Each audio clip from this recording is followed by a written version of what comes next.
sant leen gërëm leen yéen ñi safoo di teewlu seen xibaar info yegsi nañ ak beneenub xibaar jëm ci Maimouna Ndour Faye Maimouna Ndour Faye nag comme ni ngeen ko xamee fii ci réew mi ndax ñëpp ràññee nañu ko ak télévision boobu di 7TV moom Maimouna Ndour Faye nag gannaaw ba nga xamante ne jëwriñ bi ñu dénk lépp lu jëm ci wàllum communication dafa daal di fësal démb nag ab liste média yi nga xamante ne état bu Sénégal daal dina leen reconnaître. ci liste boobu télép Maimouna Ndour Faye bii di 7TV bokk ci waa Sen TV waa Zik FM wala sax quotidien bu Madiambal Diagne mbir moomu nag daal di tax ba kile di Maimouna Ndour Faye mer ba futtu daal di génn nag joxar bi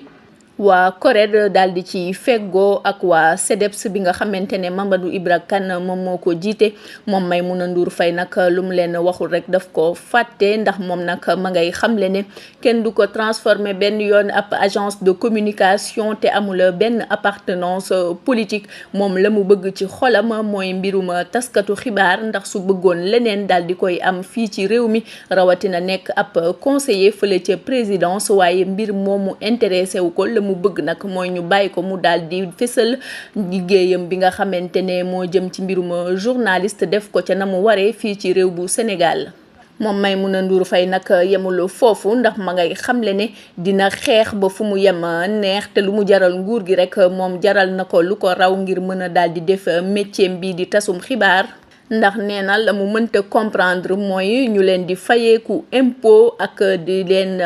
tëj ci seeni compte ba pare di leen xamal ne reconnaître ñu leen fii ci réew bu Sénégal nan nga mënee toog fii ci réew bu Sénégal nag di xamle ne télévision bi di 7TV mi ngi xamante ne daal dina exister ay at a ngi nii mbir gi nag bëgg a ñëw daal di koy reye ci liste médiatique sénégalais bi. moom Maimouna Ndour Faye nag ma ngay xamle ne buñ ko bëggee génnee ci paysage médiatique bi faaw ñu raxas télévision bi di 7TV ci xolu sénégalais yi ndax sénégalais yee ko adoptel seen bopp.